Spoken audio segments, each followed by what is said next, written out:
श्री ब्रह्म पुराण। सूर्य की महिमा तथा अदिति के गर्भ से उनके अवतार का वर्णन। ब्रह्मा जी कहते हैं, भगवान सूर्य सबकी आत्मा, संपूर्ण लोकों के ईश्वर, देवताओं के भी देवता और प्रजापति हैं।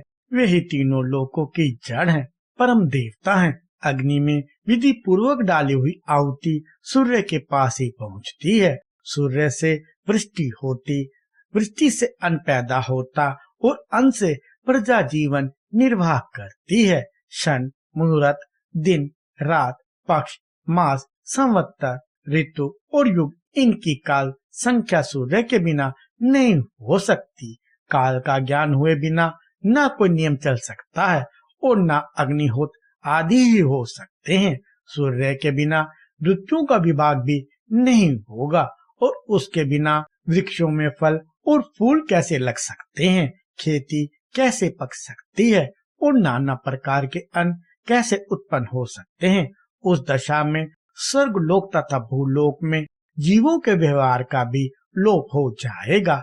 आदित्य, सविता, सूर्य, मिहिर, अर्क, प्रभाकर, मार्तंड, भास्कर, भानु, चित्रभानु, दिवाकर तथा रवि, इन 12 सामान्य नामों के द्वारा भगवान सूर्य का ही बोध होता है।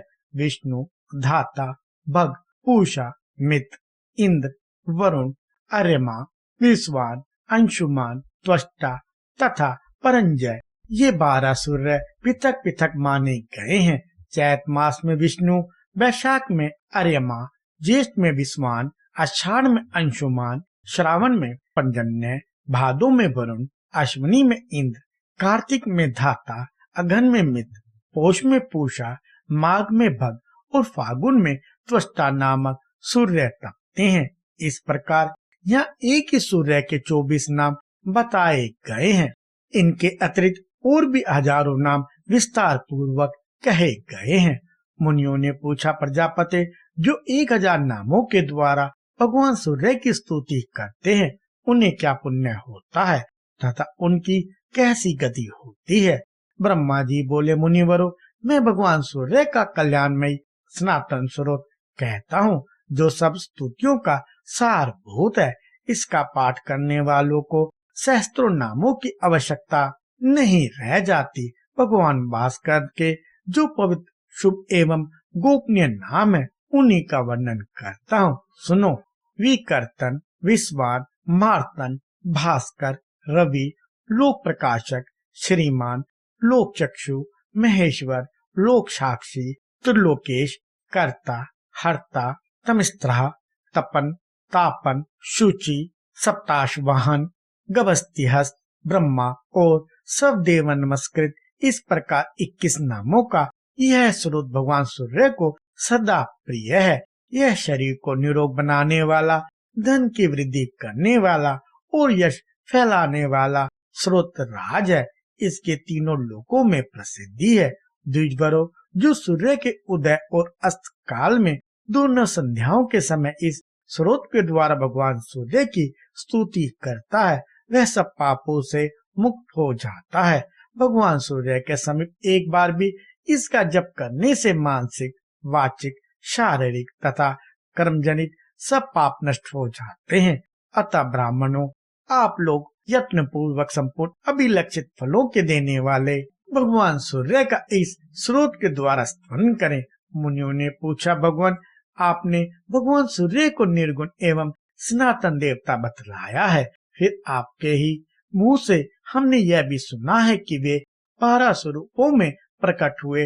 वे तेज की राशि और महातेजस्वी होकर किसी स्त्री के गर्भ में कैसे प्रकट हुए, इस विषय में हमें बड़ा संदेह है। ब्रह्मा जी बोले, प्रजापति दक्ष के 60 कन्याएं हुई, जो श्रेष्ठ और सुंदरी थी। उनके नाम अदिति, दिति, दनु, विंता आदि थे। उनमें से 13 कन्याओं का विवाह दक्ष ने कश्यप जी से किया था। अदिति ने तीनों लोकों के स्वामी देवताओं को जन्म दिया।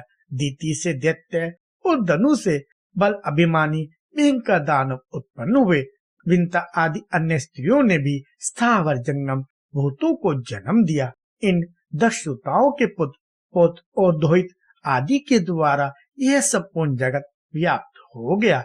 कश्यप के पुत्रों में देवता प्रधान है, वे सात्विक हैं। इनके अतिरिक्त दैत्य आदि राजस और तामस हैं। देवताओं को यज्ञ का भागी बनाया गया है, परंतु दैत्य और दानव उनसे शत्रुता रखते थे, अतः वे मिलकर उन्हें कष्ट पहुंचाने लगे। माता अदिति ने देखा दैत्य और दानवों ने मेरे पुत्रों को अपने स्थान से हटा दिया और सारी त्रिलोकी नष्ट प्राय कर दी। तब उन्होंने भगवान सूर्य की आराधना के लिए महान प्रयत्न किया। वे नियमित आहार करके कठोर नियम का पालन करते हुए एकाग्रचित हो आकाश में स्थित तेजो राशि भगवान भास्कर का स्तमन करने लगी। अदिति बोली, भगवान आप अत्यंत सूक्ष्म एवं पवित्र और अनुपम तेज धारण करते हैं। तेजस्वियों के ईश्वर, तेज के आधार और सनातन देवता हैं। आपको नमस्कार है। गोपते, जगत का उपकार करने के लिए मैं आपकी स्तुति आपसे प्रार्थना करती हूँ। वचन रूप धारण करते समय आपकी जैसी आकृति होती है उसको मैं प्रणाम करती हूँ। क्रमशः 8 मास तक पृथ्वी के जल रूप रस को ग्रहण करने के लिए आप जिस अत्यंत तीव्र रूप को धारण करते हैं उसे मैं प्रणाम करती हूँ। आपका यह स्वरूप अग्नि और सोम से संयुक्त होता है। आप गुण आत्मा को नमस्कार है। विभाव सो आपका जो रूप यजुष और साम की एकता से त्रिसंज्ञक इस विश्व के रूप में तपता है उसको नमस्कार है। सनातन, उससे भी परे जो ओम नाम से प्रतिपादित स्थूल एवं सूक्ष्म रूप निर्मल स्वरूप है उसको मेरा प्रणाम है। ब्रह्मा जी कहते हैं, इस प्रकार बहुत दिनों तक आराधना करने पर भगवान सूर्य ने दक्ष कन्या अदिति को अपने तेजोमय स्वरूप का प्रत्यक्ष दर्शन कराया। अदिति बोली, जगत के आदि कारण भगवान सूर्य अब मुझ पर प्रसन्न हो। गोपते, मैं आपको भली भांति देख नहीं पाती। दिवाकर, आप ऐसी कृपा करें जिससे मुझे आपके रूप का भली भांति दर्शन हो सके। भक्तों पर दया करने वाले प्रभु, मेरे पुत्र आपके भक्त हैं, आप उन पर कृपा करें। तब भगवान भास्कर ने अपने सामने पड़ी हुई देवी को स्पष्ट दर्शन देकर कहा, देवी, आपकी जो इच्छा हो उसके अनुसार मुझसे कोई एक वर मांग ले। अदिति बोली, देव, आप प्रसन्न हो। अधिक बलवान दैत्यों और दानवों ने मेरे पुत्रों के हाथ से त्रिलोकी का राज्य और यज्ञ भाग छीन लिए हैं। गोपते, उन्हीं के लिए आप मेरे ऊपर कृपा करें। अपने अंश से मेरे पुत्रों के भाई होकर आप उनके शत्रुओं का नाश करें। भगवान सूर्य ने कहा, देवी, मैं अपने 1000वें अंश से आपके घर का बालक होकर प्रकट होऊंगा और आपके पुत्र के शत्रुओं का नाश करूंगा। यूं कहकर भगवान भास्कर अंतर्ध्यान हो गए और देवी अदिति भी अपने समस्त मनोरथ सिद्ध हो जाने के कारण तपस्या से निवृत्त हो गई। तत्पश्चात वर्ष के अंत में देव माता अदिति की इच्छा पूर्ण करने के लिए भगवान सविता ने उनके गर्भ में निवास किया। उस समय देवी अदिति यह सोचकर कि मैं पवित्रता पूर्वक ही इस दिव्य गर्भ को धारण करूंगी, एकाग्रचित होकर कृच और चंद्रायन आदि व्रतों का पालन करने लगी।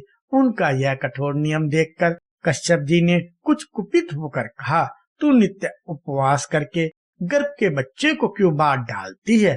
तब वे भी रुष्ट होकर बोली, देखिए, यह रहा गर्भ का बच्चा, मैंने इसे नहीं मारा है, यही अपने शत्रुओं का मारने वाला होगा। यूं कहकर देव माता ने उसी समय उस गर्भ का प्रसव किया। वह उदयकालीन सूर्य के समान तेजस्वी अंडाकार गर्भ सहसा प्रकाशित हो उठा। उसे देखकर कश्यप जी ने वैदिक वाणी के द्वारा आदर पूर्वक उसका स्तवन किया। स्तुति करने पर उस गर्भ से बालक प्रकट हो गया। उसके श्री अंगों की आभा पद्म पत्र के समान श्याम थी। उसका तेज संपूर्ण दिशाओं में व्याप्त हो गया। उसी समय अंतरिक्ष से कश्यप मुनि को संबोधित करके सजगल मेघ के समान गंभीर स्वर में आकाशवाणी हुई, मुने, तुमने अदिति से कहा था, त्वा मारितम अंड्यम, तूने गर्भ के बच्चे को मार डाला, इसलिए तुम्हारा यह पुत्र मार्तंड के नाम से विख्यात होगा और यज्ञ भाग का अपहरण करने वाले अपने शत्रुभूत असुरों का संहार करेगा। यह आकाशवाणी सुनकर देवताओं को बड़ा हर्ष हुआ और दानव हर्षोत्साहित हो गए। तत्पश्चात देवताओं सहित इंद्र ने दैत्यों को युद्ध के लिए ललकारा। दानवों ने भी आकर उनका सामना किया। उस समय देवताओं और असुरों का बड़ा भयानक युद्ध हुआ। उस युद्ध में भगवान मार्तंडेय ने दैत्यों की ओर देखा, अतः वे सभी महान असुर उनके तेज से जलकर भस्म हो गए। फिर तो देवताओं के हर्ष की सीमा न रही। उन्होंने अदिति और मार्तंड का स्तमन किया। तदंतर देवताओं को पूर्वक अपने अपने अधिकार और यज्ञभाग प्राप्त हो गए। भगवान मार्तंड भी अपने अधिकार का पालन करने लगे। ऊपर और नीचे सब ओर किरणें फैली होने से भगवान सूर्य कदम पुष्प की भांति शोभा पाते थे। वे आग में तपाए हुए गोले के सदृश दिखाई देते थे। उनका विग्रह अधिक स्पष्ट नहीं जान पड़ता था। कृपया लाइक, शेयर और सब्सक्राइब करें।